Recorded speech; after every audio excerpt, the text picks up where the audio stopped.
Boa tarde a todas e todos que estão presentes nesse evento. Boa tarde a todos aqueles que estão inscritos e que estão apenas assistindo. Sejam todos muito bem-vindos. Estamos aqui no 5º Encontro Estadual de História, realizado pela AMPO Amazonas, e no qual nos sentimos muito honrados de participar. Estamos aqui pelo GT Mundos Trabalhos Seção Amazonas e estamos no simpósio temático intitulado Trabalho, Sociabilidade e Resistência na Amazônia. Esse simpósio que é coordenado pela professora Alba Pessoa, que sou eu, e pela professora Francisca Deusa Costa. O objetivo desse simpósio, quando nós pensamos em trazer um simpósio temático para esse evento, é dar maior visibilidade às pesquisas que estão se debruçando, que já se debruçaram, não é, sobre os mundos do trabalho na Amazonas, na Amazônia, que na verdade é a Amazônia, não é? Mundo dos trabalhos que é muito complexo, que é muito diversificado, que é muito multifacetado. Então, procurando refletir sobre as histórias de trabalhadoras e trabalhadores, não é, nas suas mais diferentes espacialidades e temporalidades nessa região, é que nós pensamos nesse simpósio temático. E agradecemos a todos aqueles que se inscreveram e que estão aqui para apresentar as suas pesquisas, os seus trabalhos. Agradecemos também aos realizadores desse evento, aqueles que tornaram possível, nesse momento tão difícil, a materialização desse evento à distância por conta da pandemia. Foram verdadeiros guerreiros, vocês trabalharam assim, de uma forma assim, muito valorosa. Parabéns a todos vocês. E eu gostaria de ressaltar aqui, de registrar o nosso pesar pelo mais de 153 mil pessoas mortas em decorrência da Covid-19 no Brasil. Nós registramos aqui o nosso pesar, nossa tristeza, nossa solidariedade às famílias enlutadas, e registramos também a nossa revolta, a nossa indignação, porque acreditamos que esse número poderia ter sido muito mais reduzido se houvesse um empenho dos governos estadual, federal, no combate à disseminação do vírus. Então, que fique registrado, e especificamente para Manaus, eu registro o nosso repúdio ao retorno das aulas presenciais nas escolas do Estado.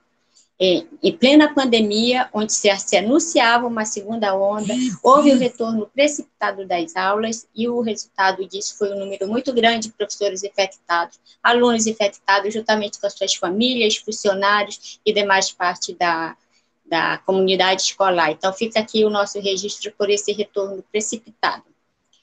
Voltando a falar, então, do nosso simpósio, nós temos, essa é a segunda sessão, já houve a primeira, trabalhos maravilhosos, e agora aqui nesse momento eu estou vendo aqui os trabalhos que vão ser apresentados, trabalhos muito bons, parabenizo desde já, e quero dizer aos senhores que essa atividade ela está sendo gravada, não é? Uma forma de sociabilizar a produção acadêmica, é uma forma de deixar acessível à sociedade como um todo o que nós produzimos, o que está sendo produzido na academia. Então, é uma forma de deixar a produção acadêmica mais acessível para a população, e uma forma de demonstrar que a academia não produz balbúrdia, como alguns afirmam por aí.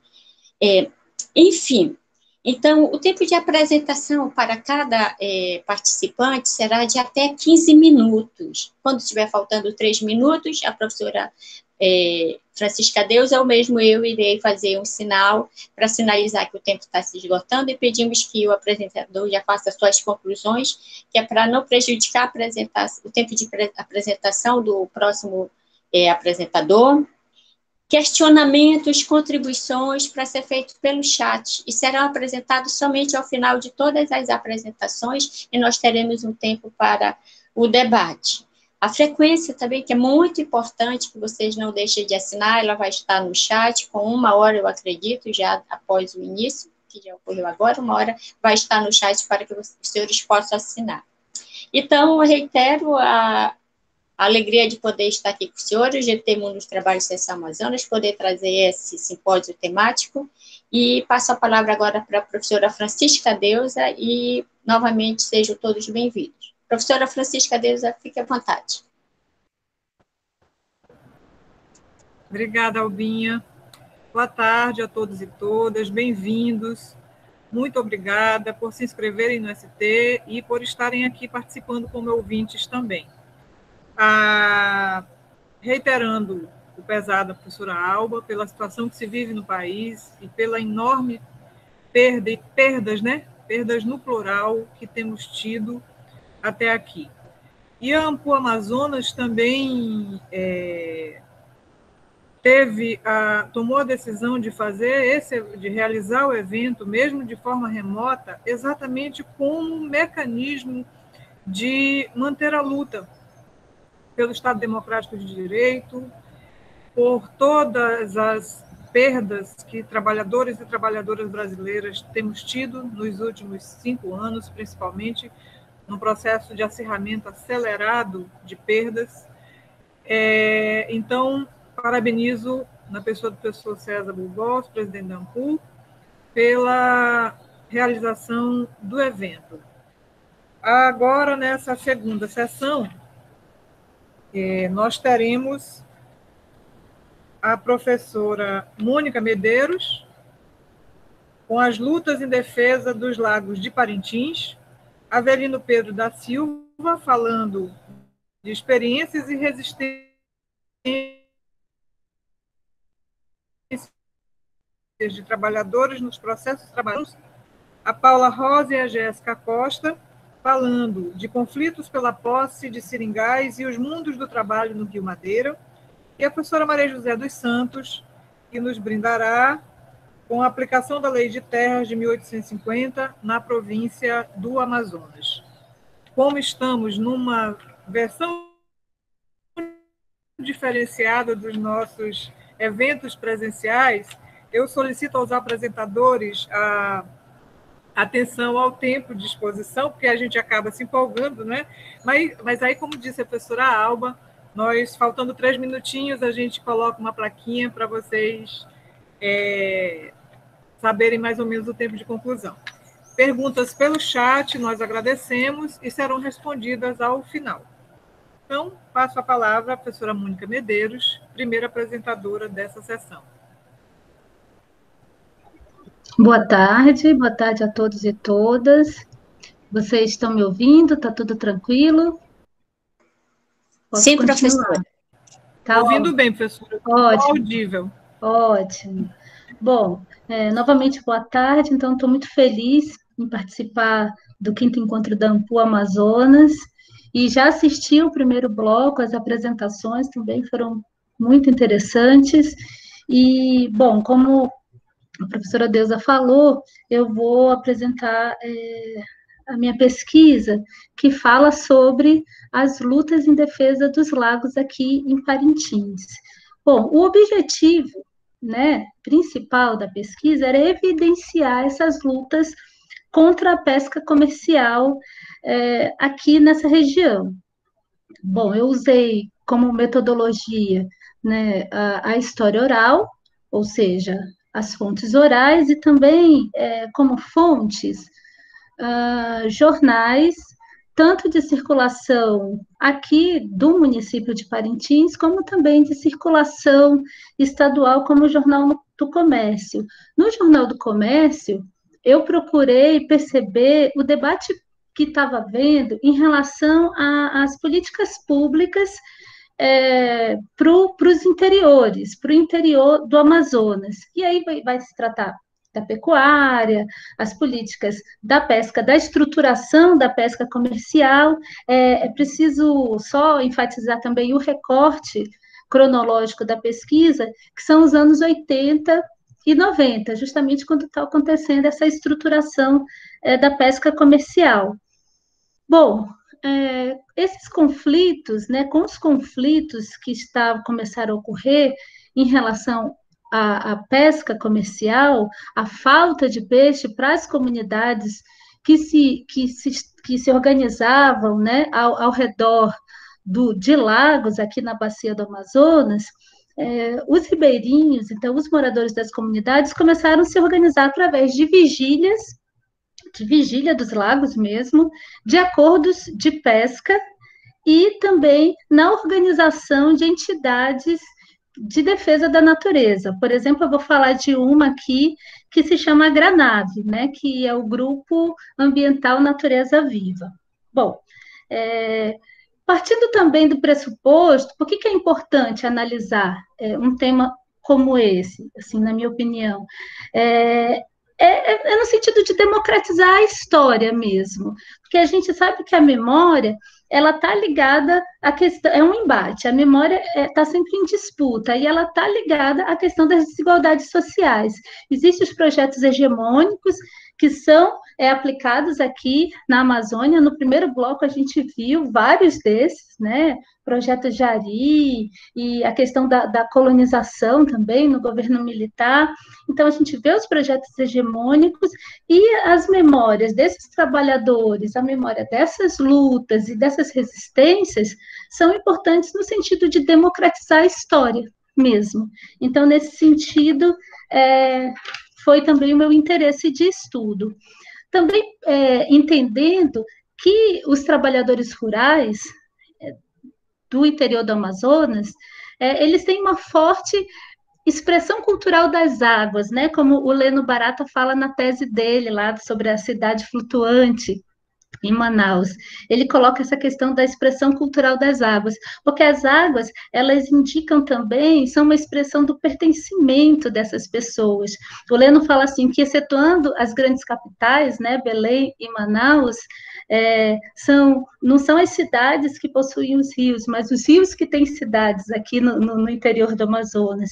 Então, as águas, essa expressão cultural indica sentimentos de pertencimento, de valores compartilhados, de ter um lugar social que é legítimo, né, que é reconhecido, como coloca também o Antônio Arantes também. Né? Mas também, analisando essas comunidades, esses trabalhadores rurais, indo além também dessa visão de cultura ultraconsensual, né? O Thompson, no Costumes Incomuns, ele também coloca muito isso, porque a cultura dessas comunidades é tecida também com esses valores compartilhados, mas também através do conflito, porque quem são essas pessoas que estão lá? São trabalhadores rurais, são pescadores, são funcionários públicos, mas que tecem, né, os valores compartilhados, mas também divergem, né, mas também se opõem, muitas vezes, ao Estado, aos pecuaristas, aos madeireiros, aos pescadores comerciais. Então, a noção dessa cultura que é tecida nas comunidades rurais é para além dessa cultura ultraconsensual, mas é uma cultura em disputa, é uma cultura que tem fraturas, assim, né, que tem enfim, e que nascem essas lutas. Bom, também entendo a questão em relação à metodologia, né, da história oral. É muito bacana você trabalhar com a história oral aqui no interior, porque além dela ser uma metodologia de pesquisa, a gente precisa entender que a gente está numa região que tem uma tradição oral, né, e a metodologia da história oral também como sendo diferente da tradição oral, de uma epistemologia de oralidade, de uma forma de aprender, de pensar através da oralidade, onde as histórias contadas à noite, as histórias de pai para filho, de avô para neto, elas se refazem, são muito importantes nesses lugares. Então, a gente tem duas dimensões, né, da história oral, tanto quanto metodologia, como tradição. Bom, a década de 80 e 90, já para entrar especificamente na pesquisa, ela vai se caracterizar pelo fortalecimento da pesca comercial, mas também pelo fortalecimento da pecuária. Rapidamente tratando da pecuária, ela também acaba prejudicando as comunidades rurais, principalmente porque muitos pecuaristas começam a comprar por baixos preços as terras desses comunitários, e também o desmatamento para fazer os pastos há o desmatamento também na beira do lago, e que vai prejudicando a vegetação de igapó. Essa vegetação de igapó é aquela vegetação que cresce na beira do lago, e ela é fundamental para a procriação do peixe, né? O peixe, ele reproduz nessa vegetação, o peixe come a fruta da árvore que lá, né, que cai dessa vegetação, e quando se desmata, naquele lago, o peixe diminui ou até desaparece. A década de 80 e 90 também são momentos em que há um forte crescimento urbano, tanto de Manaus, né, de Belém também, de Santarém aqui, que é próximo a Parintins, de Parintins também tem um crescimento urbano expressivo, e todas essas cidades, o crescimento urbano tem como consequência uma maior demanda por recursos naturais da floresta, né? Por maior recursos pesqueiros, inclusive. Havia maior demanda de peixes para vender nas feiras dessa cidade, então isso vai influenciar também nesse fortalecimento da pesca comercial. Bom, os comunitários, os trabalhadores rurais, percebendo que não conseguiam mais pescar, ao menos para o almoço do dia, né, para a alimentação do dia, eles começaram a se organizar nas lutas em defesa dos lagos. Só quero ressaltar aqui também algumas características desse fortalecimento da pesca comercial, que são o surgimento de novos espaços, né, como a apropriação de rios, lagos, né, de lagos ainda que não eram apropriados para pesca comercial, construções de terminais de pesca, frigoríficos. E isso impactou o mundo do trabalho, não só na zona rural, mas na zona urbana, porque existiam já pequenos mercadores de peixe, os pescadores que já forneciam peixe para as feiras, e que eles vão perder espaço para essas empresas de pescado, para os frigoríficos. Então, isso também causa um balanço aí no mundo do trabalho. A estruturação da pesca comercial, ela vai afetar... Falta 3 minutos? Tá. Ela vai afetar os trabalhadores aqui na zona rural, mas também afeta na zona urbana, e também existe um desenvolvimento de uma tecnologia que aí vai causar praticamente o desaparecimento, a diminuição drástica do número de peixes, que é os navios geleiros, que eles vão para os lagos e pescam toneladas de peixe, eles têm capacidade de ficar dias, às vezes ficam semanas recolhendo os peixes. A rede de arrastão de nylon, muito estreita, né, muito fechada, tecida de forma muito fechada, que aí eles arrastam peixes grandes, mas também arrasta peixes pequenos, quelônios, tartarugas, enfim, levam tudo, né? Peixes sem valor comercial, e o que eles não queriam, eles tacavam de volta para o lago e ficavam lá mortos, enfim. As formas de defesa, então, dessas pessoas, foi a vigília dos lagos, onde eles literalmente se enfrentavam, né, com os pescadores comerciais, com brigas físicas, às vezes, inclusive, assim, eu vi em reportagens no Jornal do Comércio, às vezes saindo até morte, mas também eles começaram a lutar pelo zoneamento dos lagos, onde eles determinavam que esse lago estava aberto à pesca comercial, esse outro lago só podia ser usado para pesca das famílias, das comunidades próximas, e outros lagos que estavam abertos que, aliás, não estavam abertos para ninguém, eram lagos tidos como santuários apenas para a procriação dos peixes. Para terminar, eu quero colocar esse terceiro momento, né, que é também já da formação dos grupos ambientais, como o Grupo Ambiental Natureza Viva, que é uma discussão também de institucionalização, né, onde eles querem, por exemplo, que valha como lei os acordos de pesca que eles estão tecendo, para que a luta deles saia da clandestinidade. O movimento de ribeirinhos na Amazônia pressionou, inclusive, os deputados constituintes para que pudessem, na discussão de que o meio ambiente era uma luta válida, isso foi escrito na Constituição, e que eles tinham direito a esse meio ambiente, e todas essas discussões, concluindo, elas estavam dentro de um momento, por exemplo, o GRANAV, que é esse grupo ambiental que eu estudei, ele é formado em 1992, que inclusive é o ano da Rio 92, né, da Eco 92,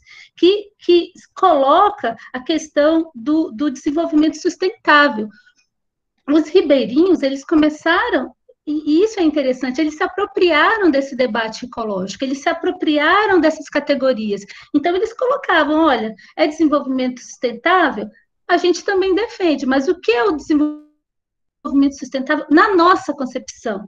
Ou seja, o desenvolvimento sustentável na nossa concepção é a gente poder escoar a nossa produção, é a gente ter saúde, é a gente ter educação, inclusive de nível superior. Então, eles fizeram todo um debate também a partir do que eles, aproveitando, né, esse momento onde o debate ambiental crescia em todo o mundo, e aqui no Brasil também, né, que se expressou com a Rio 92, mas também se apropriando desse debate para colocar as suas próprias reivindicações. Então, tinha mais coisas, né? Mas aí o tempo é limitado, e a gente fica para o debate no final, então. É isso. Professora, obrigada. Já aproveito para dizer aos ouvintes que poderão ir fazendo suas perguntas à medida que as apresentações vão acontecendo. A gente vai anotando e, no final, fala para os apresentadores. Muito obrigada, professora. Vamos agora com Avelino Pedro da Silva. Avelino, com você a palavra. Oi, professora, boa tarde. Não sei se estão me ouvindo. Sim, perfeitamente. Sim, muito bem. Então, começando a falar que eu estou muito feliz de estar aqui novamente com vocês, né, no encontro da Ampu Amazonas. É um prazer rever, mesmo que virtualmente, a professora Francisca Deusa, né, a professora Alba, de estar aqui acompanhando a apresentação da professora Mônica, que eu achei muito interessante, né, e com os outros colegas também que estão todos presentes, né, e a oportunidade de estar falando um pouquinho também do meu trabalho. Então, só para falar um pouco de tudo. Por favor, vamos falar a instituição para os colegas que ainda não o conhecem, por favor. A instituição? Sim. É o Programa de Pós-Graduação em História da UFAM. Tá ok? Tá, então Então, apresentando, meu nome é Avelino Pedro, eu sou aluno do Programa de Pós-Graduação em História da UFAM. Eu desenvolvo uma pesquisa de mestrado com o título História, Disputas e Resistências, os trabalhadores na Junta de Conciliação e Julgamento da Taquatiara. E eu quero trazer um pouco dessa pesquisa aqui para a discussão, né, da Ampu. Então, assim, falando um pouco do título agora, né, da apresentação Trabalho, Justiça e Memória, Experiências e Resistências de Trabalhadores nos Processos Trabalhistas da Junta de Conciliação e Julgamento da Taquatiara, 1979-1984. Então, assim, o objetivo dessa pesquisa, que ainda está em andamento, mas que já tem alguns resultados parciais, né, tem como objetivo revalorizar experiências, disputas, resistências, né, movimentos de reivindicação dos trabalhadores na justiça do trabalho aqui no Amazonas, né, que é uma das propostas desse simpósio, né, resgatar algumas resistências dos sujeitos sociais no Amazonas. Então, assim, falando um pouco da documentação, a pesquisa ela se volta bastante, os processos trabalhistas que se encontram no acervo do Tribunal Regional do Trabalho da 11ª Região, né, no Centro de Memória da Justiça do Trabalho, né, da 11ª Região. E neles nós encontramos os processos trabalhistas do município de Taquatiara nas décadas de 70 e 80, que é em que encontramos nesses processos que várias reivindicações, né, várias falas, presenças, várias contestações de trabalhadoras, né, crianças, idosos, a um processo que vinha acontecendo naquele período, né, das décadas de 70 e 80 em Taquatiara, que a partir da documentação, e a partir da leitura em série dessa documentação, atentando para reflexões sobre cultura, trabalho, cidade, percebendo um pouco como os trabalhadores participavam desse processo tanto de instituição da Justiça do Trabalho no município de Itacoatiara, como o processo de industrialização da própria vida e do trabalho dessas pessoas, né? Como esse processo de industrialização, esse processo de ampliação e de instalação de agroindústrias, de empresas, ampliação de polos madeireiros, né, que existe até hoje, de fazendas, tem muita da participação dos trabalhadores e tem muita participação na própria Justiça do Trabalho, né? Não participando a partir de noções de direitos da legislação em si, né? Da CLT, enfim, mas a partir de noções, como a professora Mônica acho que falou um pouco, noções próprias que eles próprios vão constituindo no seu cotidiano, né? Conversando com os outros, discutindo direito, discutindo vida, trabalho, né? E eu quero trazer um pouco disso aqui nessa apresentação. Então, para isso, a pesquisa ela parte um pouco da perspectiva de cultura, que é discutida pelo próprio professor Raymond Williams, né? Pensando a cultura como todo um modo de vida, né? E que nesse modo de vida também há conflito, também há disputa, também há contradições, ambivalências, e percebendo nisso, pensando a cultura dessa forma, e pensando o direito a partir dessa cultura dos trabalhadores, dessa cultura que é construída e reconstruída permanentemente, né, pelos trabalhadores, que eu acho que é um pouco da discussão do professor também Thompson, perceber a justiça do trabalho a partir das experiências e da resistência desses trabalhadores, né?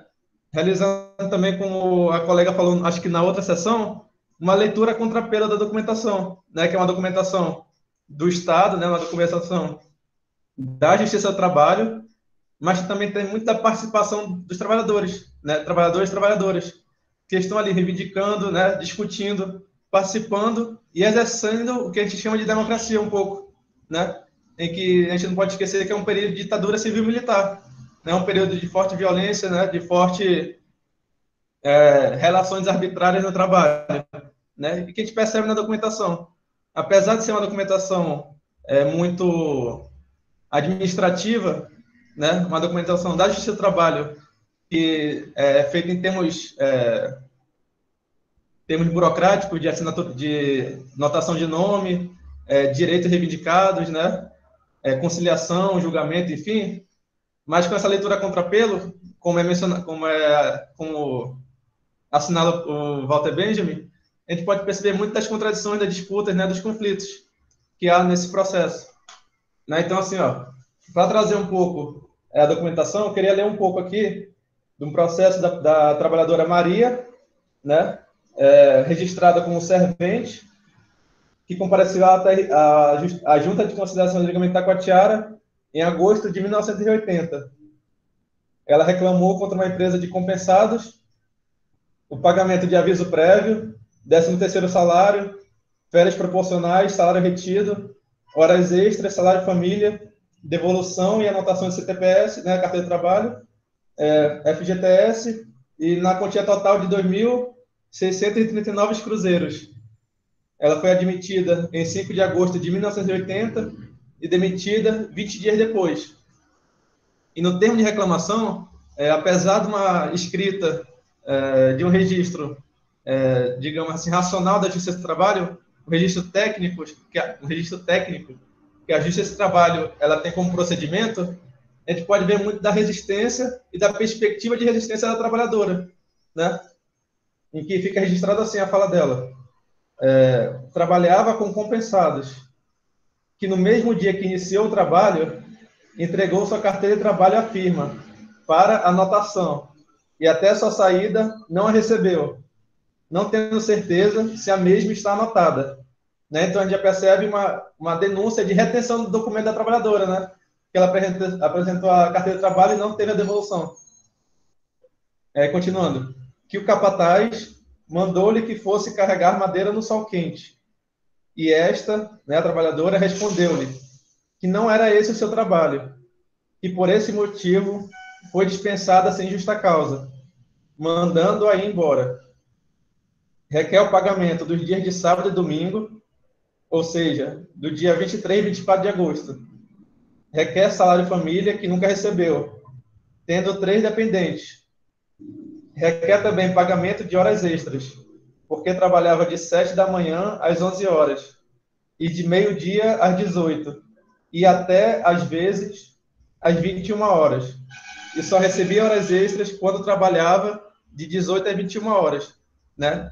Então, é uma anotação rápida que a Justiça do Trabalho faz da presença daquela trabalhadora, mas que a partir da leitura em série, né, como havia mencionado, a partir da leitura em série dos processos trabalhistas na década de 70 e 80, a gente percebe que não é uma reivindicação isolada e nem uma reivindicação individual como a Justiça do Trabalho apresenta, né, como se só a trabalhadora Maria tivesse comparecido e como se só ela tivesse essa perspectiva de trabalho, de justiça, de direitos, né, ou de cidade, enfim.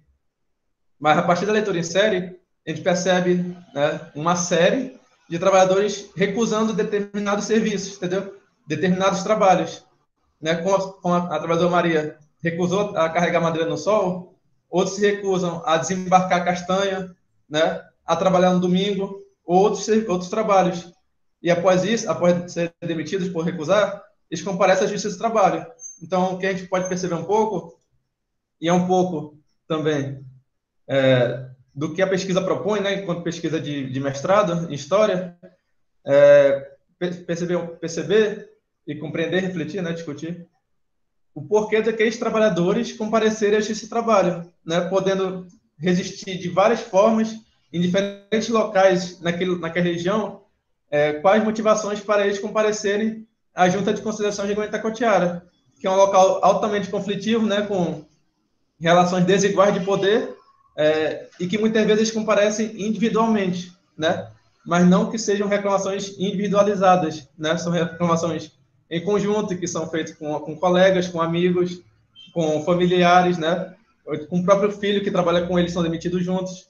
Então, assim, o que a gente pode perceber um pouco, e essa parte da leitura séria, né, novamente, que essa recusa ao trabalho também se articula muito a uma participação democrática dos trabalhadores nas próprias relações de trabalho, né? Tentando discutir a partir de outras lógicas de viver e de trabalhar, né? Como havia mencionado, a gente pode perceber nesse período, e não teria como expor aqui muito sobre esse período, né? Eu acho. A gente pode perceber um processo de industrialização no município de Itacoatiara, em que os trabalhadores se confrontam com uma outra lógica de viver, que seriam o que a gente chama de relações capitalistas, né?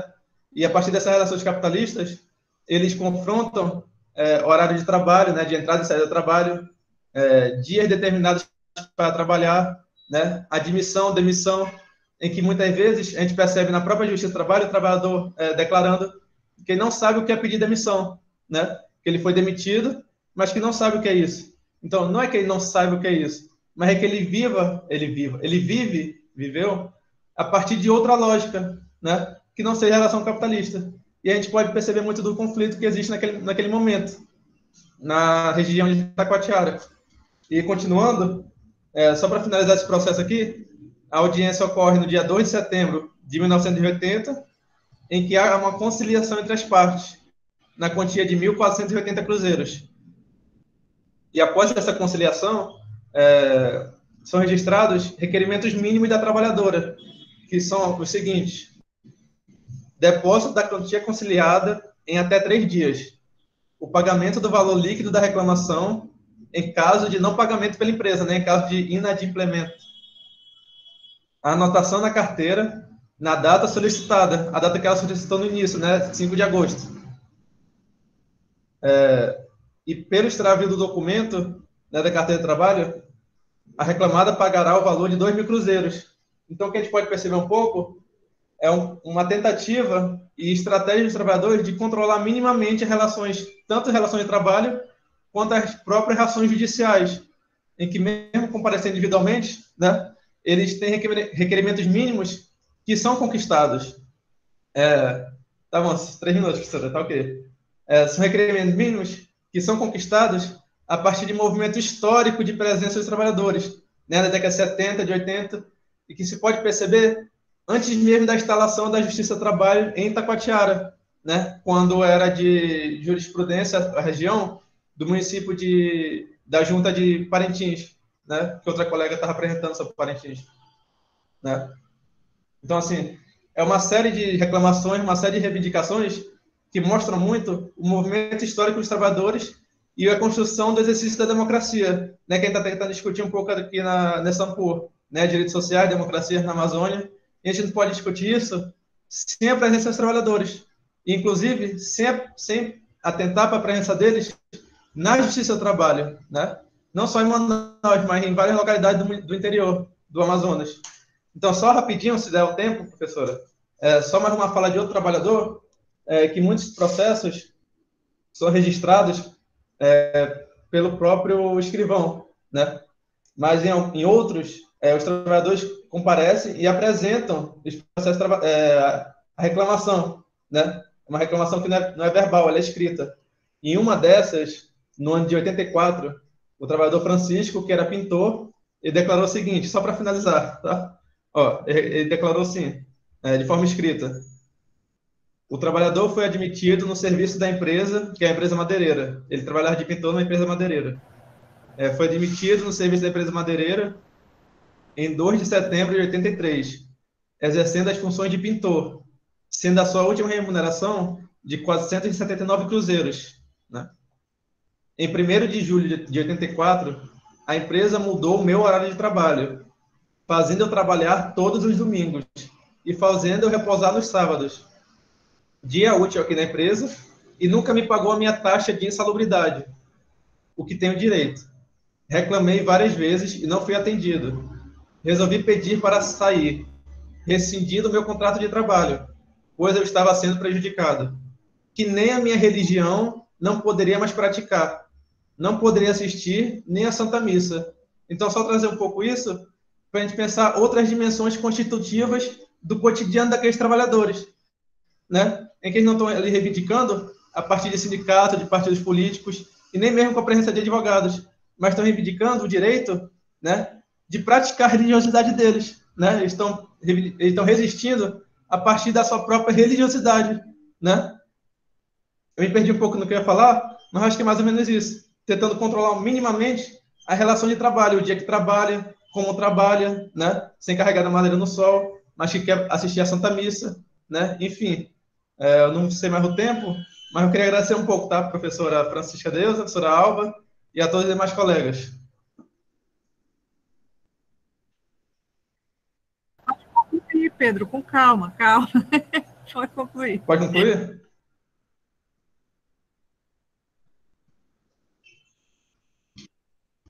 Tá. Sim. Então, que eu falei, tá falando do Francisco, que era pintor, que queria o direito de participar. Só concluindo, então, é importante pensar esses processos trabalhistas, pensar direito, justiça, trabalho e cidade, a partir de outras dimensões de direito, né? Não pensando direito como algo estável, algo estático, né, como se fala, mas como algo que tem muita perspectiva dos trabalhadores, né? Em que eles não vão na CLT, como a gente faz muitas vezes, né? A gente lê o Thompson e tem que discutir o Thompson, assim, segundo o Thompson, tal coisa, né? Mas que eles vivem o cotidiano deles na cidade, no município de Taquatiara, e a partir disso, eles criam as próprias noções de direito, né? Eles constroem a própria noção de direito, né? As próprias perspectivas de direito, as próprias perspectivas de resistência, né? Eles experimentam a vida no município de Taquatiara, né? Naquele período, né? Então, é importante nessa pesquisa pensar o direito como algo muito amplo e abstrato, né? E como os trabalhadores discutem isso, como discutem direito, democracia, cidade, cultura, né? E nisso pensar o trabalho na Amazônia, né? Acho que é mais ou menos isso. Acho que deu para concluir um pouco, professora. Tá ok? Tá ótimo, Pedro. Obrigada pela apresentação. Parabéns pelo trabalho. Então, vamos agora a Paula, Rosa e a Jéssica. Meninas, com vocês.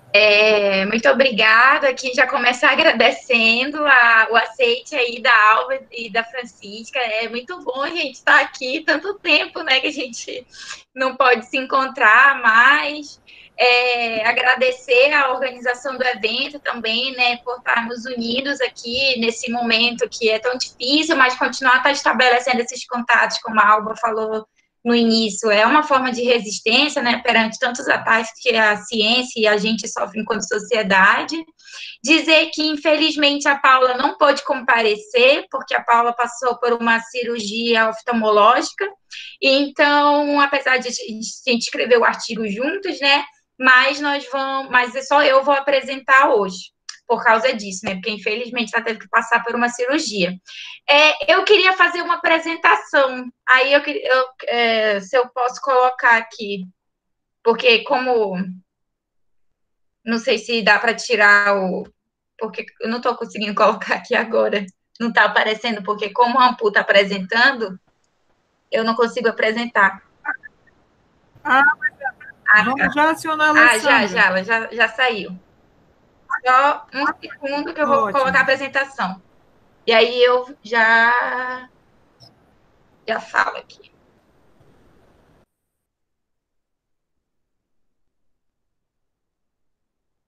Está aparecendo a apresentação já?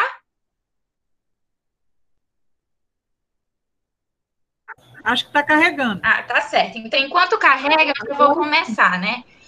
Primeiro dizer que... Já apareceu? Carregou, né? Obrigada. Então, primeiro dizer que a Paula, né, ela é doutoranda em História da UFPA, ela também fez mestrado na UFPA, e eu me chamo Jéssica, sou doutoranda em História da Unicamp, e sou professora também da rede estadual na SEDUC, né, a AM aqui. Eu e a Paula, nós nos conhecemos no arquivo aqui do Tribunal de Justiça do Amazonas e desse encontro dos diálogos, porque nossas pesquisas de doutorado se encontram muito no sentido de que a Paula pesquisa sobre os comerciantes, né, principalmente no mestrado ela pesquisou os portugueses e agora ela ampliou para tentar montar todas essas redes de relações entre os comerciantes no Rio Madeira, no 19, e eu pesquiso o mundo do trabalho, não só no Rio Madeira, né? Agora eu estou pesquisando em várias regiões para os altos rios aqui, para onde as fontes me guiam, mas acabo me concentrando bastante em torno do Madeira e do Purus, porque é onde as minhas fontes concentram. E eu pesquiso sobre questões de relações de compulsoriedade e escravidão e liberdade no mundo do trabalho. E acabou que a gente se juntou e escreveu o artigo, que é o que a gente vai apresentar hoje para vocês, né? O título do artigo, da apresentação, é o célebre teléforo Salvatierra, conflitos pela posse de seringais e os mundos do trabalho no Rio Madeira, 1870-1887. O que acontece, né? Quem que é esse célebre Manuel Teléforo Salvatierra? O Salvatierra, ele é um boliviano, certo? Da região de Santa Cruz, que aí daqui a pouco eu vou colocar um mapa, que foi uma personalidade, um seringalista muito importante dentro dessa exploração, do avanço, do deslocamento de fronteiras, que começou a se intensificar, né, devido ao avanço dos interesses capitalistas em torno da exploração da borracha, da exploração gomífera. Esses interesses, eles vão cada vez mais subir os rios, né, e vão se direcionar principalmente para os rios Madeira, Purus e o Juruá. Nesse caso, o Manuel Teléforo Salvatierra, ele chega no Rio Madeira, no Rio Madeira, por quê? Porque o Rio Madeira, ele nasce, né, no Beni, até ele desaguar no Rio Amazonas, ele nasce lá na Bolívia.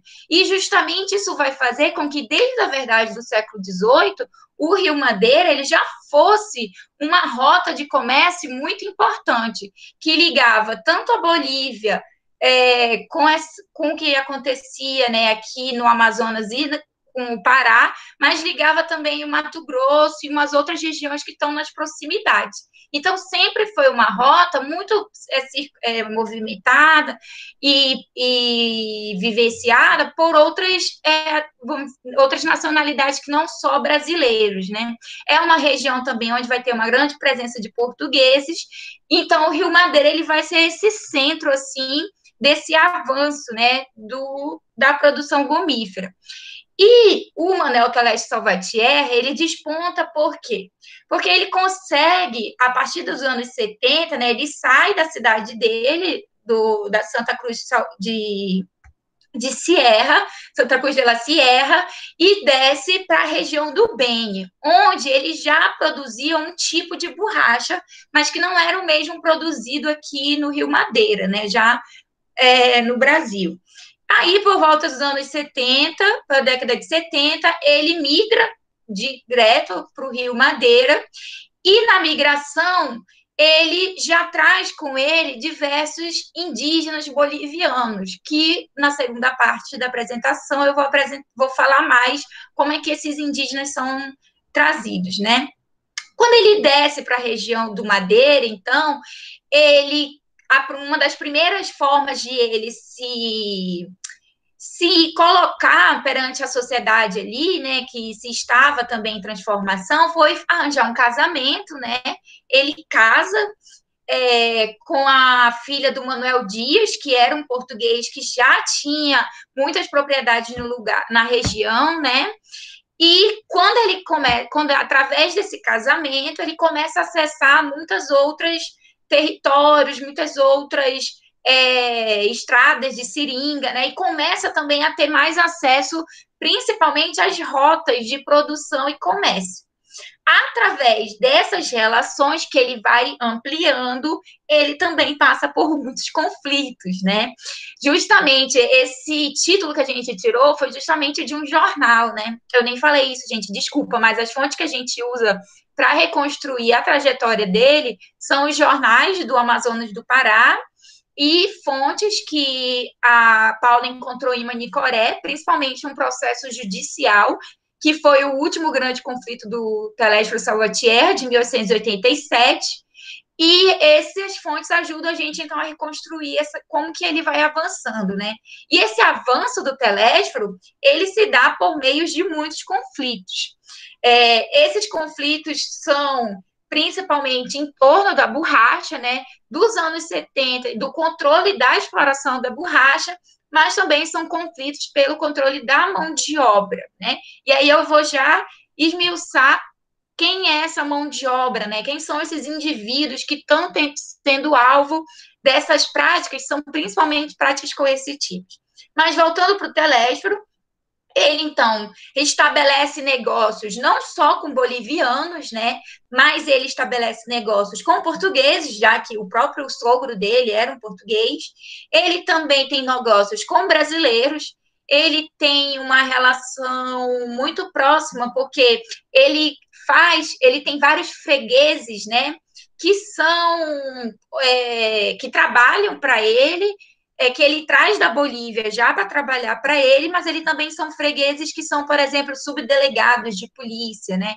Dentro da lógica dos conflitos e da disputa por borracha, essas relações, essas redes de relação que ele constitui, é o que justamente possibilita fazer com que ele avance nos seus domínios, né? Por exemplo, vou colocar aqui o mapa. Esse é o mapa, por exemplo, dos lugares por onde o Telésforo caminha, né? Se vocês perceberem, ele está localizado principalmente nessa região do Alto Amazonas. Deixa eu ver se eu coloco aqui assim. Do Alto Amazonas, não, do Madeira, aqui nessa região, né, do Alto Madeira, já quase relativamente próximo da fronteira com a Bolívia, mas não tão próximo, né? No mapa ele às vezes dá uma enganada, mas ele está principalmente nessa região aqui do Lago de Carapanatuba, que é justamente a região onde ele vai enfrentar o grande conflito, que é com outro português, que ele tinha uma casa comercial. E nesse conflito com ele, com esse português, depois que eles desmancham a casa comercial, eles vão acabar entrando em conflitos armados mesmo, né? O Telésforo vai fazer uso tanto das redes deles de relações ali econômicas e políticas que ele tinha, como ele vai usar dos próprios trabalhadores, né, para tentar invadir outros territórios, né? Como a gente sabe, a maior parte das terras nos anos 70, elas eram concedidas através, né, de pedidos no governo, né, das concessões, e essas concessões tinham limites, assim, muito confusos, né? Não eram tão certos. Então, eles se aproveitavam desses limites justamente para avançar cada vez mais sobre outros territórios, né? E, nesse meio termo, eles acabavam tendo muitas disputas, né? E, justamente, essa última disputa do Telesforo vai ser justamente o que a gente teve acesso através desse processo, né? É um processo que tem mais de 300 laudas que a Paula encontrou quando ela estava fazendo pesquisas em Manicoré, então ela encontrou no cartório lá de Manicoré esse processo de 1887. Sobre o que é esse processo, resumidamente, né? Ele é justamente o processo que desencadeou-se depois que o Manuel Telésforo Salvatierra encerrou a sua sociedade com o português Álvaro César, né? E aí, o que acontece é que, por cerca de 2 anos depois, um ano depois de eles encerrarem esse negócio, eles acabam se encontrando, né, numa casa de um outro proprietário, e nesse encontro, o Álvaro César, junto com outros trabalhadores que estavam com ele, que era o seu caixeiro, que era um alemão, esse Henrique Geskin, e os indígenas muras, o Antônio Castanheiro e o Crispim, eles acabam sendo alvos, né, de uma saraivada de tiros. Essa saraivada de tiros acaba levando a óbito o Álvaro, né, César da Conceição, e o indígena Mura, da etnia Mura, Antônio Castanheiro.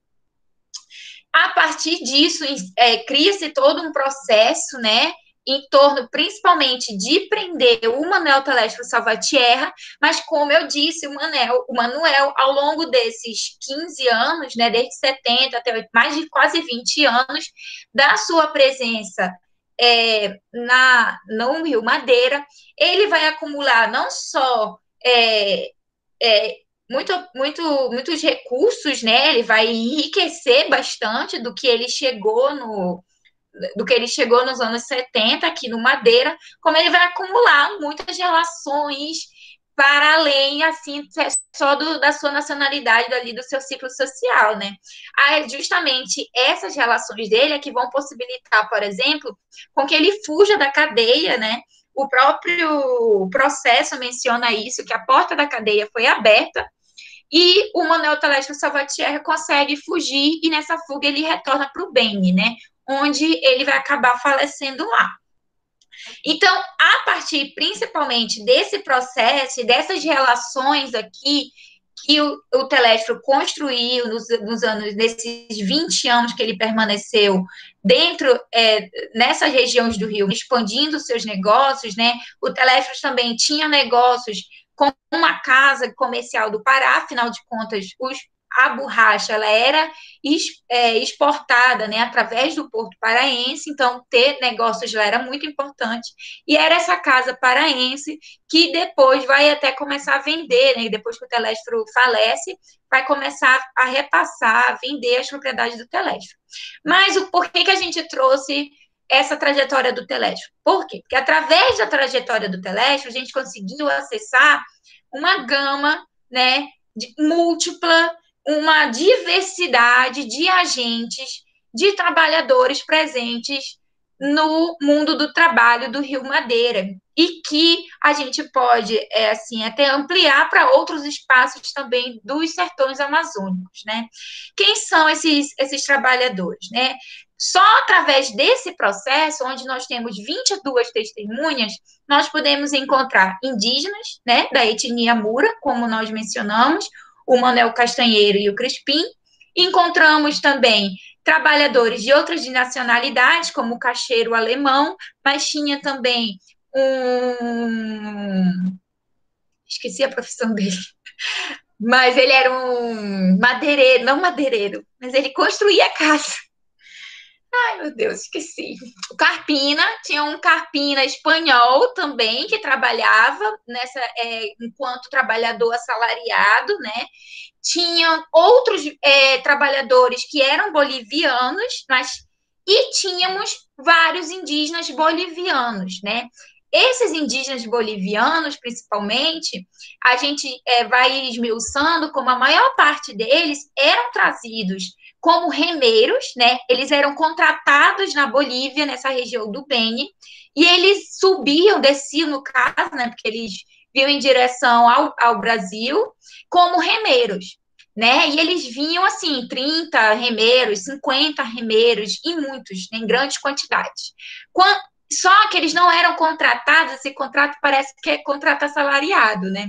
Na verdade, esse contrato que era realizado, ele era feito de uma forma bastante compulsória, muitos deles mesmo eram trazidos à força, né? E quando eles chegavam aqui no Amazonas, no Rio Madeira, com a promessa de que eles poderiam retornar, na verdade, eles eram redistribuídos, né? Redistribuídos para as redes de relações que esses patrões bolivianos, porque não existia só o Manuel Salvatierra, existiam outros patrões bolivianos também, e eles vinham e eram distribuídos. E para brasileiros também, né? Nas minhas fontes, eu encontro vários brasileiros que também vão cooptar compulsoriamente esses trabalhadores indígenas e que vão estar usando, expropriando a força de trabalho deles, não só na borracha, como em outras atividades também. Os trabalhadores indígenas também são muito presentes, tanto enquanto remeiros, mas também, por exemplo, enquanto seringueiros, né? Às vezes, assim, os trabalhadores indígenas não aparecem muito, né, nos relatos sobre a produção da borracha, porque muito geralmente, às vezes, o foco mais é voltado para a presença dos migrantes nordestinos, que também já estão presentes na década de 70 e que também são mencionados nesse processo, né? Nós encontramos migrantes tanto nordestinos como paraenses. E hoje, durante a minha pesquisa, eu tenho encontrado um fluxo muito forte, principalmente de trabalhadores paraenses que vêm do Baixo Amazonas, e tenho encontrado até mesmo algumas pistas que chegam a mencionar uma rota de tráfico, né? De pessoas, mulheres, crianças e homens de ambas as idades, adultos e crianças, que eram mesmo raptados. 3 minutos, vou já finalizar. Já tá. Já acabou? Não, já passou dos 3 minutos. Então eu vou fechar isso aqui. Eu já estou fechando. Então, olha só, isso tudo que eu estou falando é justamente para mostrar como o mundo do trabalho e o ambiente ali do comércio do Rio Madeira, ele era muito múltiplo, né? Tanto de pessoas como categorias de trabalhadores. Nós vamos ter esses mundos da escravidão e da liberdade que vão estar se entrecruzando o tempo todo, uma variedade de trabalhadores em condições tanto assalariadas como compulsório, como escravos e como livres, né?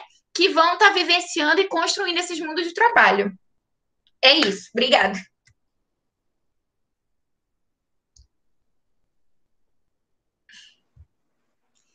Já.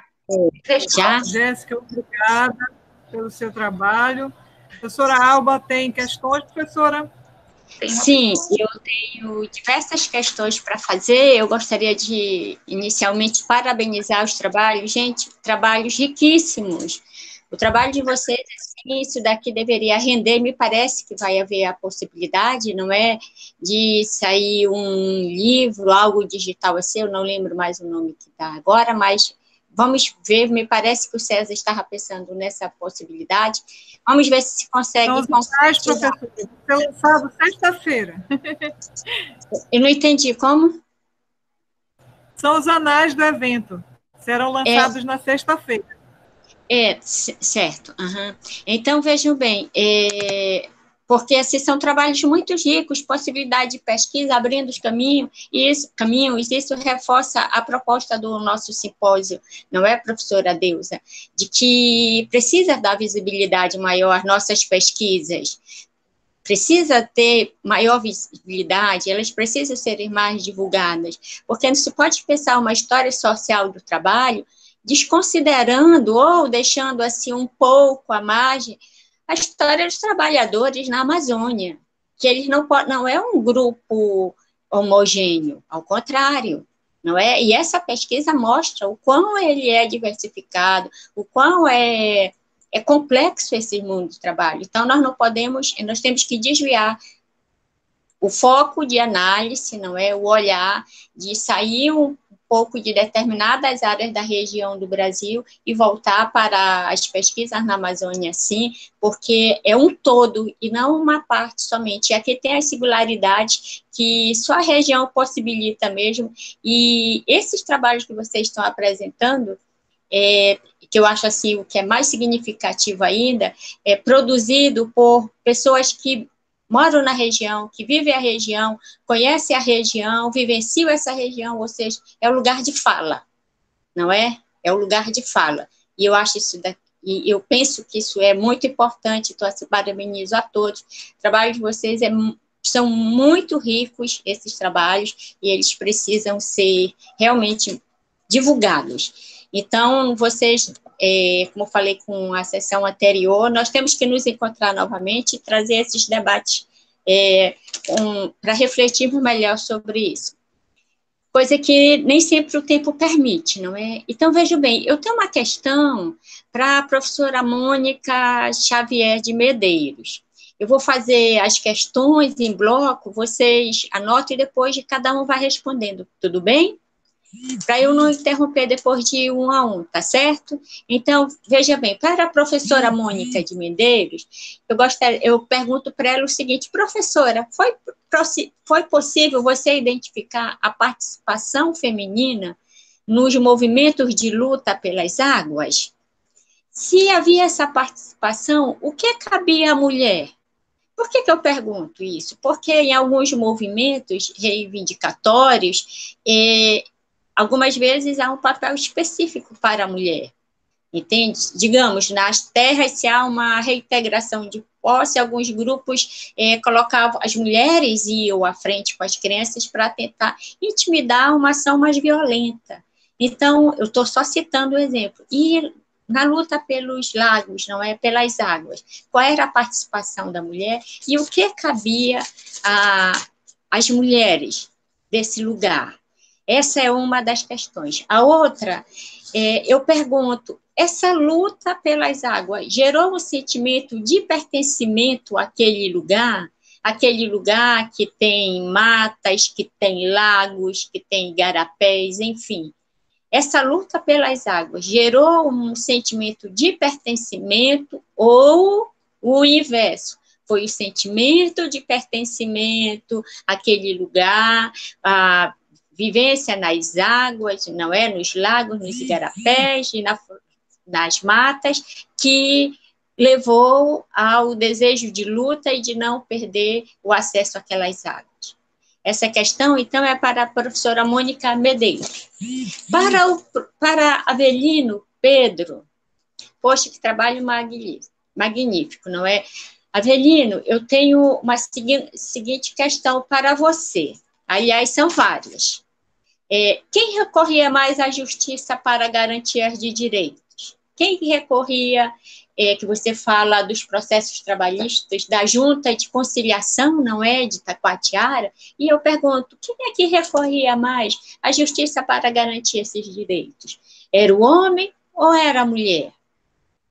Você conseguiu identificar, a documentação permite, ela permite identificar qual era o grau de escolaridade dessas pessoas? Porque eu quero ver se dá para fazer uma relação, no sentido assim de perceber se havia uma relação entre escolaridade e luta por direitos.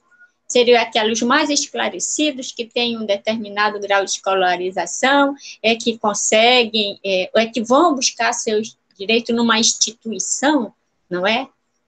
Ou não há essa relação. Então, eu pergunto, é possível fazer esse tipo de análise com a documentação? E, por fim, quem a justiça deu parecer mais favorável nos processos que você analisou? Foi o homem ou as mulheres? Seriam essas questões que eu gostaria de fazer para o Pedro e que daqui a pouco ele respondesse. E, por fim, para a Jéssica, sempre com trabalhos belíssimos também, você falou numa rede, e você mostrou essa rede de relações, não é? A rede de relações brasileiros, bolivianos, a população local. Então, eu pergunto, Jéssica, conseguiu identificar qual é o elo que ligava esses elementos, era o próprio Salvatierra, não é esse o nome? Era ele, esse elo? Eu não sei, eu gostaria que você esclarecesse um pouco melhor. Qual era o elo que ligava esses elementos tão distintos entre si? Não é? Boliviano, brasileiro, a população local, enfim. Porque entre as próprias populações indígenas da Bolívia, do Peru, daqui, enfim, as suas singularidades, suas particularidades, não é? E, por fim, de que maneira ele conseguia a colaboração dessa população local? Qual a estratégia que ele utilizava, as táticas, as estratégias de convencimento para ver essa colaboração? Desculpem se eu me estendi demais, são esses questionamentos e está aberto para a resposta de vocês. E sintam-se à vontade, desde já eu agradeço muito. Oi, posso começar? Sim, professora. Pode, professora Francisca Deusa? Pode sim, professora Mônica. Eu só quero incluir uma última para a senhora, pode ser? Pode. Eu li seu artigo, li seu resumo, tive a oportunidade e o prazer de ler o artigo sobre essa sua apresentação. E uma coisa que me chama a atenção é a questão da senhora destacar a fala do Ribeirinho em relação ao conceito de sustentabilidade. Né? Então, onde é que eles se distanciam do conceito dos ativistas? Ou não se distanciam? Como é que eles trazem para a sua realidade e ressignificam essa palavra, esse conceito? Era essa a questão. Ok. Bom, eu vou começar, então, respondendo a segunda pergunta da Maria José sobre a questão das lutas e do pertencimento, da Maria José, não, da Alba. Alba, sim, na minha visão, assim, após conversar com eles, né, fazer essa questão da história oral, eu acredito que é o pertencimento, é o viver, é a cultura que tenha embasado essas lutas. Essas lutas, elas estavam embasadas naquilo que o Thompson chama assim, de economia moral, nesse compartilhamento de valores, de modos de viver, de concepções. E esses valores, essas concepções, eles eram percebidos como direitos consuetudinários, né? Direitos costumeiros que eles tinham e que estavam sendo de alguma forma tolhidos. Para você ter uma noção, a questão do direito, né, das leis, os rios, os pescadores comerciais diziam: vocês não podem impedir que a gente pesque nesse lago, vocês não podem impedir que a gente pesque nesse rio, porque a lei é de todos, porque o rio é de todos, a água é de todos. Então, como não é de vocês, esse lago não é só de vocês. E eles começaram a discutir que sim, a água, os lagos, é daqueles que os utilizam, e eles utilizam de variadas formas, né? Para lavar roupa, para beber, para comer, é o local dos encantados dele, então tem uma relação também mágica, né? Uma relação também imaterial, né? Não é somente material, mas imaterial nessa relação. E aí eles diziam: esse lago, ele é nosso. E a gente, e tem mais, a gente protegendo esse lago, a gente está preservando não só para nossa alimentação, mas para gerações futuras. E eles começaram a fazer esse debate. Então, contra uma visão liberal do direito, de que o rio era de todos, porque, na verdade, isso era uma visão liberal, para poder ir lá e devastar e acabar com o peixe. Eles diziam que não, eles estavam ali preservando, não só para eles, mas para futuras gerações. Então, foi justamente essa cultura, esse sentimento de pertencimento que levou, na minha avaliação, a essas lutas, inclusive nas suas estratégias, né, de vigília de lagos, da organização dos movimentos ambientalistas, né, assim, dos movimentos que tinham pautas ambientais, como o Granave. E aí eu entro na sua segunda pergunta, que é em relação à questão, né, da articulação gênero e trabalho e essas resistências. Bom, na Vigília dos Lagos, que havia, inclusive, enfrentamento físico, porque eles tomavam os arrastões dos pescadores, então, eles ficavam à noite, né, eles faziam... eles ficavam em locais meio escondidos e apareciam e tomavam, e isso gerava, inclusive, conflitos físicos, e alguns mesmo chegaram a ser presos, sabe, apanharam, iam das suas comunidades rurais, às vezes 2, 3 horas de distância aqui de Parintins, e iam apanhando até serem presos aqui na delegacia, e o bispo ia, depois mandava soltar, né, porque a igreja estava ajudando a organizar aquela comunidade, então eram relações bem tensas. As mulheres, então, elas não iam para as vigílias, mas essa cultura, esse pertencimento, esses valores compartilhados que eu estou falando para vocês, que eu até lá na tese eu chamo de cultura do puxirum, né? O puxirum é uma forma de trabalho deles, que é ajuda mútua, é tipo um mutirão, né? Mas é nesse puxirum que eles fazem os barracões para a igreja, para a escola, que eles fazem eles trocam o dia de roça, então, quando é dia quando é época de colheita de dar macaxeira, então eles escolhem um dia do vizinho, depois escolhem no dia do outro vizinho, de modo que todo mundo junto vai, né, ajudando a todos. E é um modo também deles ficarem sabendo das novidades, deles elaborarem suas estratégias de resistência. Nesse sentido, a mulher é muito importante, né? A mulher participa ativamente dessa cultura do puxirum. Uma das minhas entrevistadas, inclusive, foi a Júlia Cursino. Júlia Cursino chegou a ser a presidente do Sindicato dos Trabalhadores Rurais, ela é militante do PT, das antigas, né? Lá do início, do final da década de 80. Ela não é da fundação do PT, mas ela ainda entra na década de 80 no PT. Então, havia, sim, uma participação expressiva das mulheres, não na vigília em si, elas não iam lá para a boca do lago, literalmente brigar, né, com os pescadores comerciais, mas elas estavam presentes ali, fazendo parte daquela cultura do puxirum. Sobre a pergunta da Deusa, obrigada também pela pergunta, a questão da sustentabilidade, né? O desenvolvimento sustentável, a discussão, quando eu falo assim, eles se apropriaram dessa noção de sustentabilidade, dessa questão do desenvolvimento sustentável, porque se a gente for pegar a própria discussão que vai sendo tecida a partir da década de 70, 80, sobre sustentabilidade, que vai desabrochar ali em 92, é uma discussão meio de gerenciamento de recursos capitalistas, né? Não está colocado, eles não percebem as pessoas, eles não percebem o direito das populações. Ao adquirir, ao se apropriar dessa noção de sustentabilidade, eles colocam que eles querem seus direitos também. Eles reivindicam seus direitos à escola, eles reivindicam seus direitos à saúde, eles reivindicam seus direitos ao escoamento da sua produção.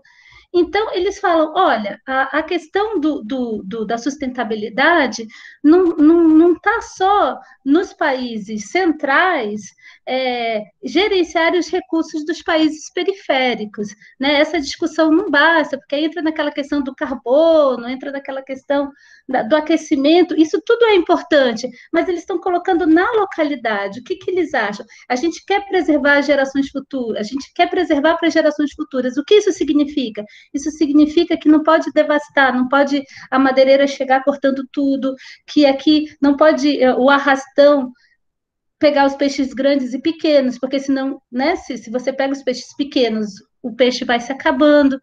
Então, eles vão colocando eles vão colocando a sua própria racionalidade nessa discussão da sustentabilidade. E é legal, e a CPT ajuda muito nisso também, né? Inclusive, no caderno o Caderno de Conflitos do Campo, eu acho que ele começa a ser publicado em 85, né? Em 89, ele é publicado, e eu me lembro que tem um texto lá que eles diziam assim, olha, quem está preservando mesmo a Amazônia, muito mais do que né, o que a gente vê aí na mídia, nos governos, é quem mora lá. São os seringueiros do Acre, são os indígenas e os ribeirinhos do Amazonas na defesa dos lagos. Então, eles se colocam, inclusive, como legítimos agentes, né, em defesa da natureza, da sustentabilidade das gerações futuras e do seu modo de vida. É isso. Muito obrigada, professora. Obrigada, professora. Então, aproveitando o gancho, antes de Pedro e Jéssica, eu quero colocar uma questão a partir da fonte comum dos dois, né? Tanto o Pedro majoritariamente usa processos judiciais, trabalhistas, como a sua fonte, e a Jéssica, a partir de um processo criminal da justiça comum, recompõe toda uma rede de articulação e poderes de domínio de mão de obra e terras e tudo mais. Então, ao Pedro, eu gostaria de perguntar se você, Pedro, chegou a se preocupar com a questão de que Itacoatiara, no período em que você investiga, acho que a estrada acabava de ser aberta, né? Aberta em 73, eu penso, a M10. Então, Itacoatiara é um espaço onde o mundo do trabalho ainda é muito marcado por relações parentais e de compadrio. Então, procurar a justiça do trabalho tem um significado muito forte de resistência, porque você sai rompendo com uma rede de relações que fere valores locais. Então, assim, a sua mãe diz, não, pelo amor de Deus, o meu compadre te empregou na fazenda dele, meu filho, você não pode levar esse homem. Então, assim, não sei se você chegou a se preocupar com essa questão, que você trabalhou de forma seriada, em ver se houve muitas desistências, que era uma realidade nesse período. Os trabalhadores entravam na Justiça do Trabalho, mas eles sofriam tanta pressão de familiares, de parentes e violência mesmo. Não é só a pressão de convencimento de não usar o recurso, mas era mesmo violência para não acessar o poder do Estado enquanto mediador da relação de trabalho. Então, essa é uma questão. E, Jéssica, não sei se vocês e a Paula chegaram a mapear outros processos da comarca. Era essa a minha curiosidade.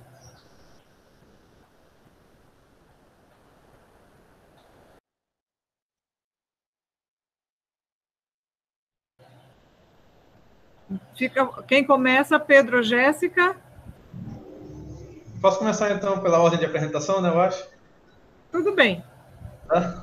Se a Jéssica permite também. Então, assim, respondendo logo a professora Deusa, que está um pouco mais fresco aqui na minha memória, né? É uma coisa que eu pensei muito, sim, também, essas relações paternais, né?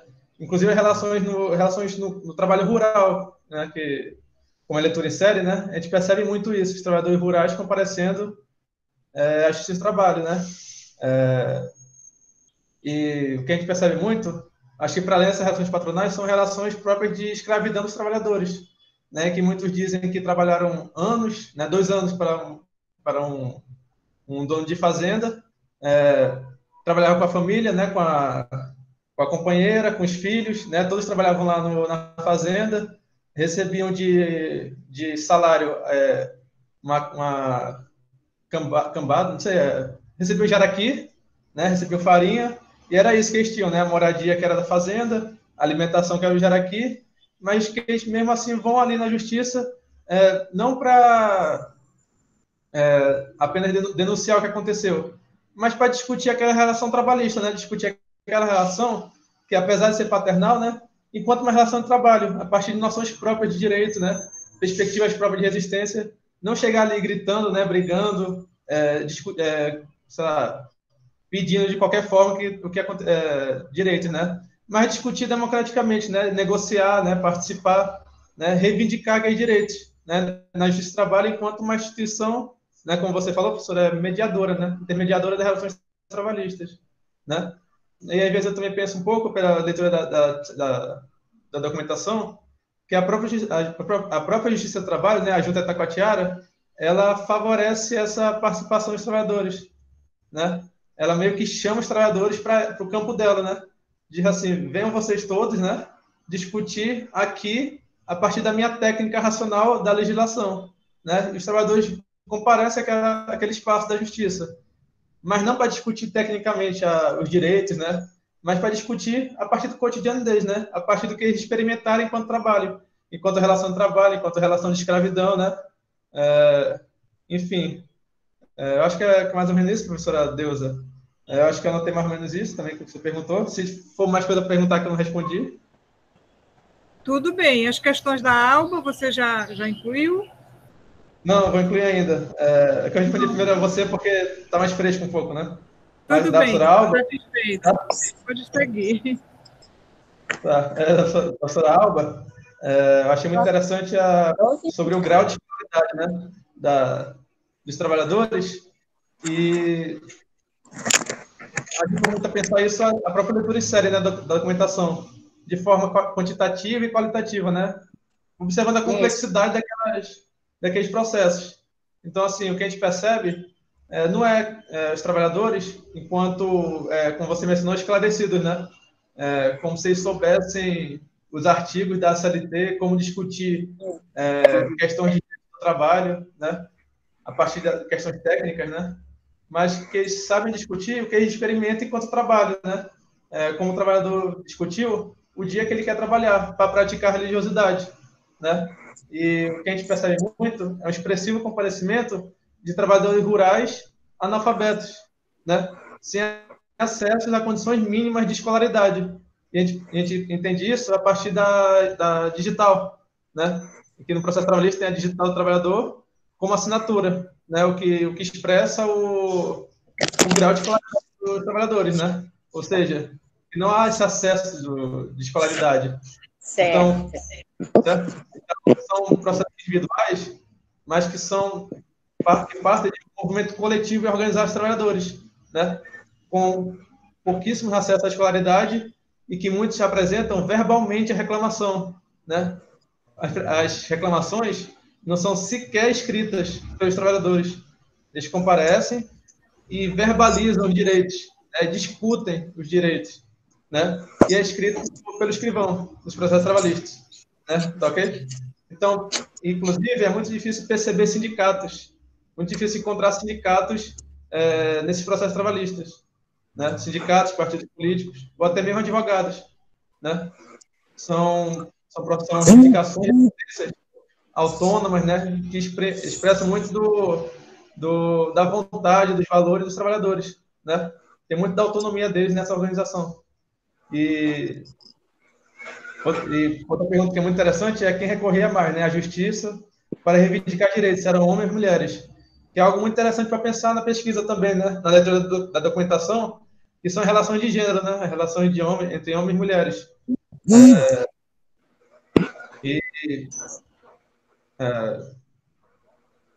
Por isso que eu respondi a professora Deusa primeiro, porque às vezes eu esqueço um pouco o que eu vou falar. Mas assim, tá ok?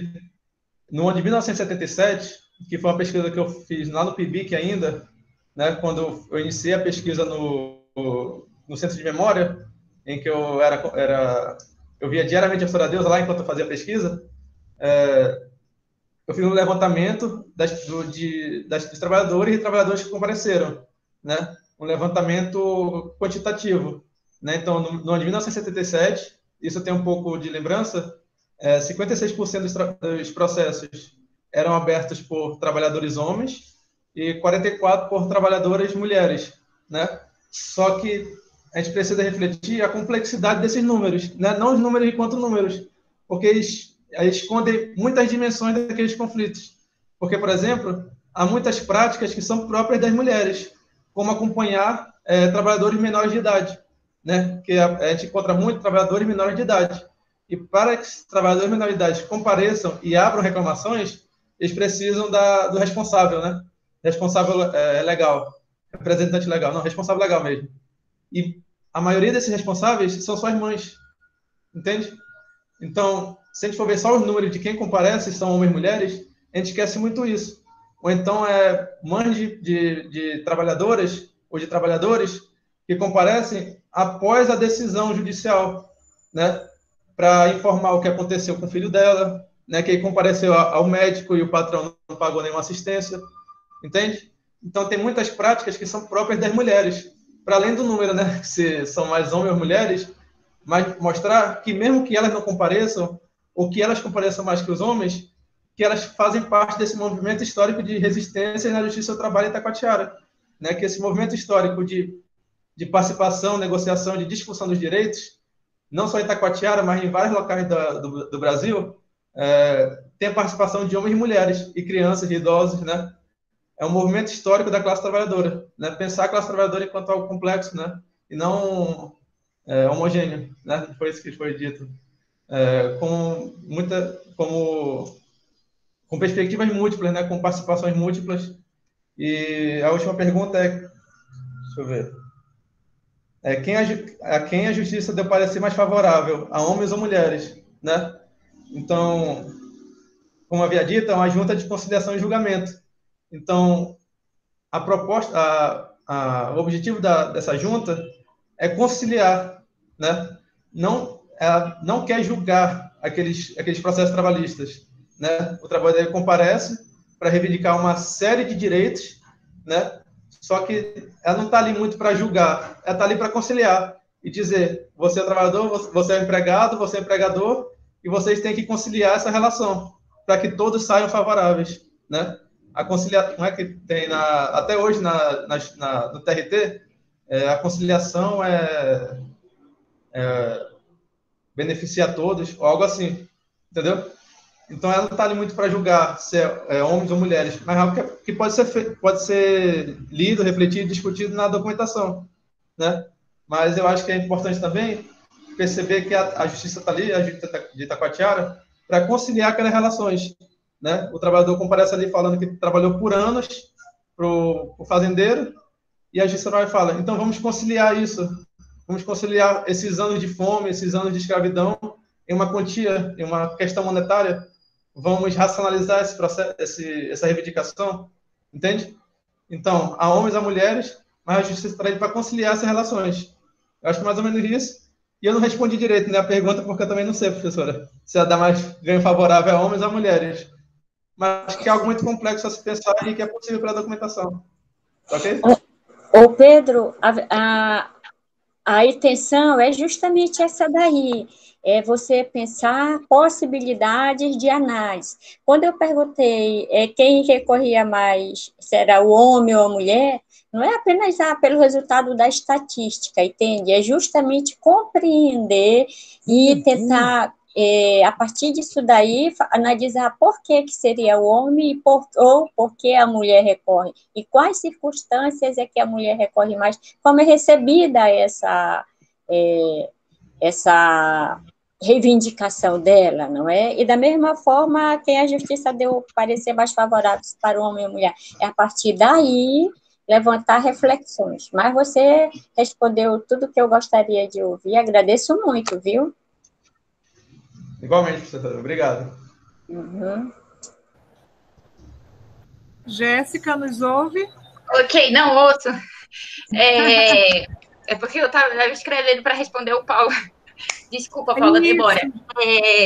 O seguinte, para responder as perguntas da Alba e da Deusa, para a Alba, o que acontece é que, se a gente pensar quais são as relações, como que o Telésforo ele está ligando todo mundo, na verdade, elas são muito complexas, né? Porque ele estabelece níveis de relações diferentes com os sujeitos que também são diferentes.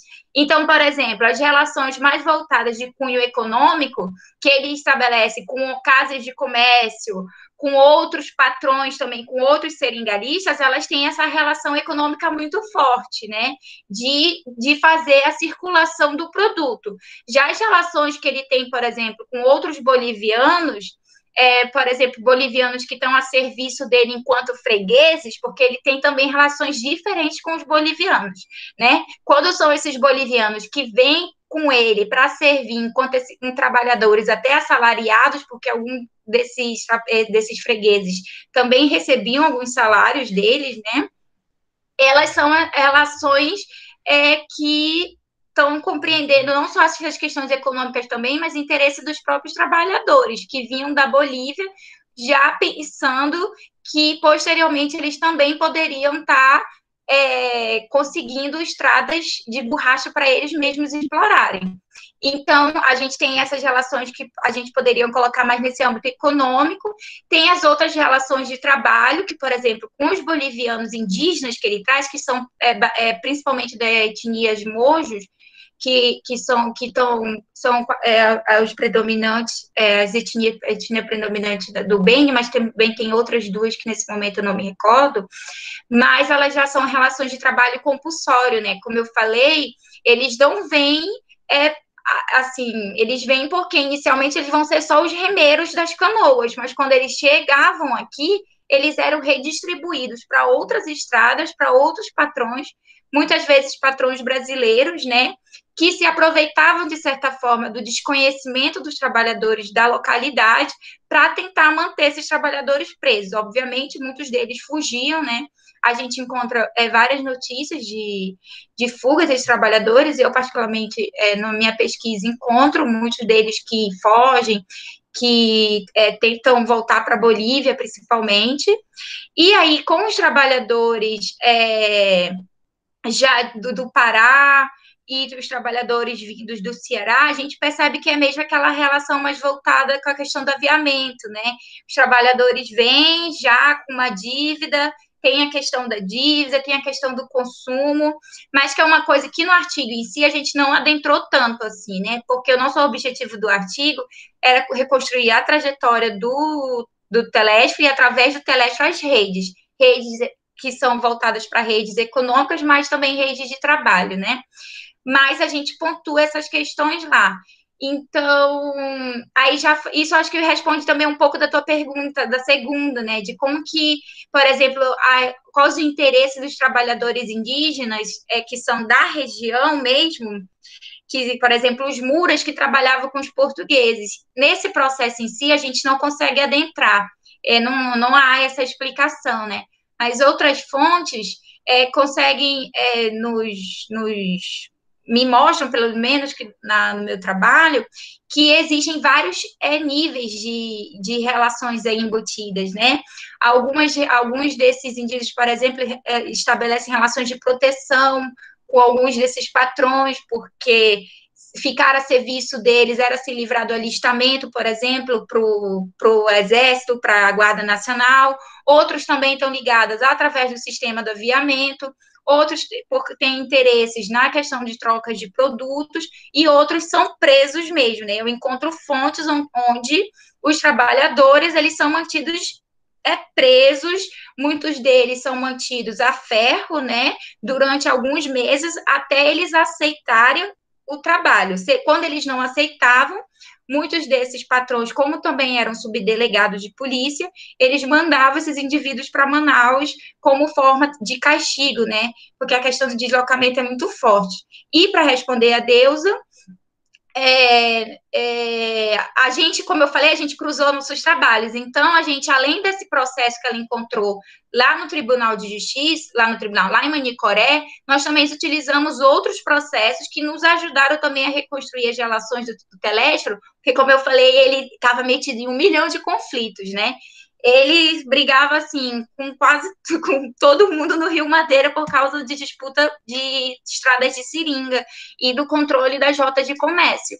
Então, ele tem mais ou menos mais uns 2 processos, eu acho, que ele também está envolvido.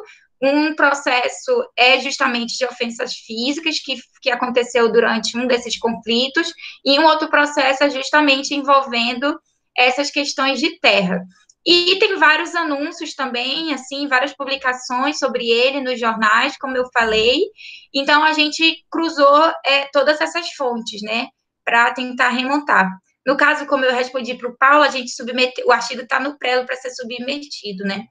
Então, a gente está esperando que PUB aceitem. Se eu respondi, muito obrigada, gente. Agradeço muito. Olha, para mim você respondeu, você, a Mônica e o Pedro responderam, me sinto assim, satisfeita com a resposta de vocês. E a professora Deusa? Eu também. Eu parabenizo todos os apresentadores, com temas relevantes, instigantes.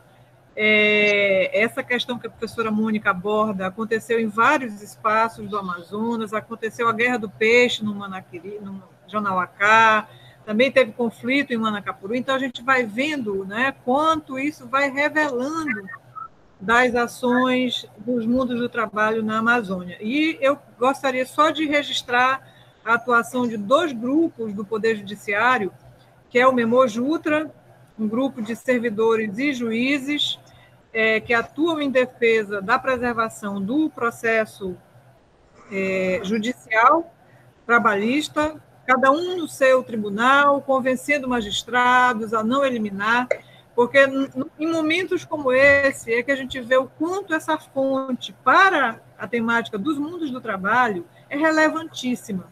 O quanto que a partir de um processo preservado na íntegra, porque entre nós, entre os tribunais, ainda há um debate, não por parte dos componentes do Memojutra, mas por alguns juízes que entendem que basta preservar a parte decisória, só a sentença ou o acórdão, e a gente fala, não, o processo é um conjunto documental riquíssimo, ele precisa ser preservado na íntegra.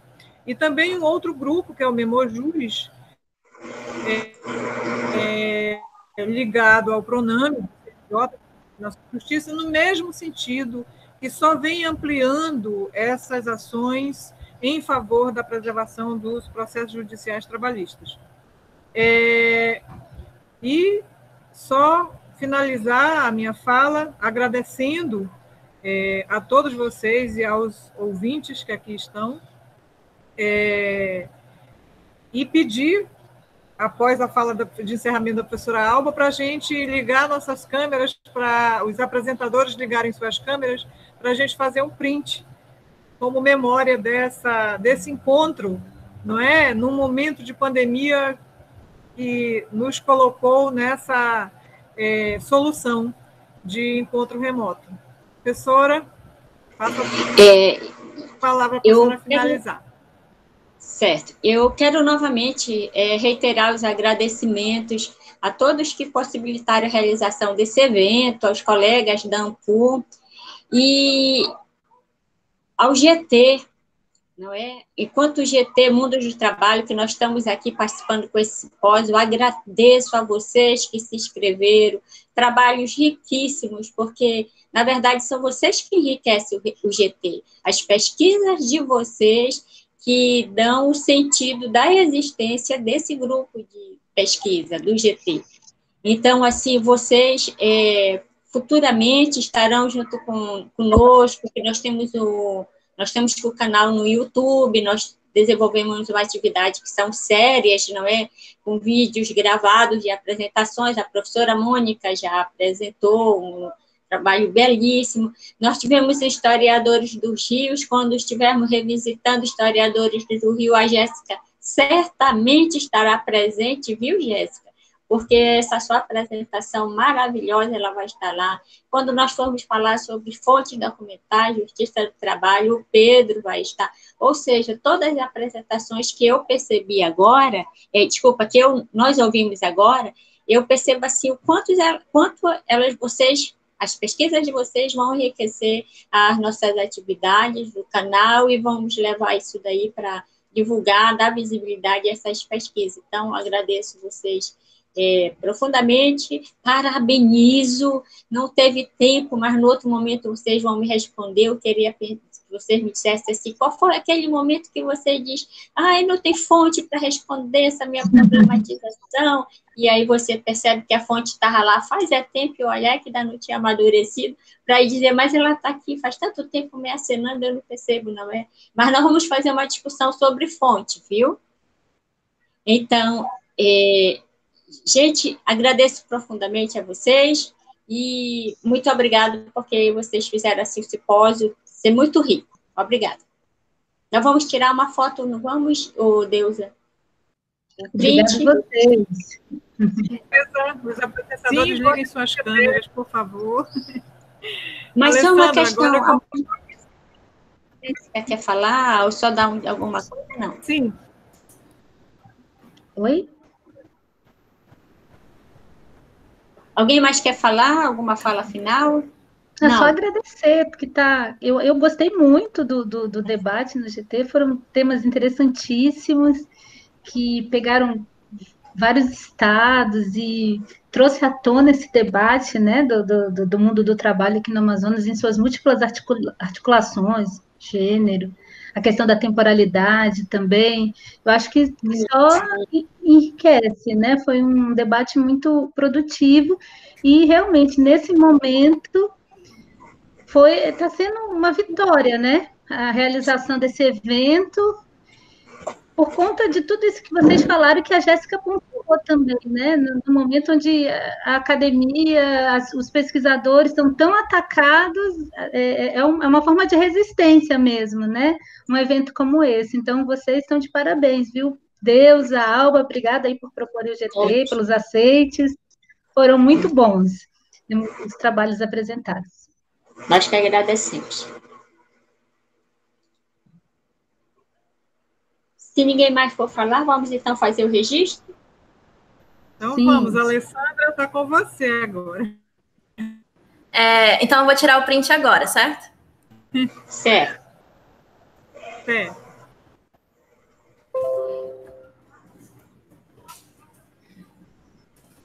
Vou tirar mais uma.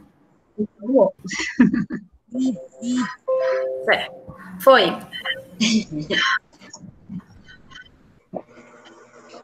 Então é isso, não é, Deusa? Obrigada a todos. Nós temos uma conferência agora à noite.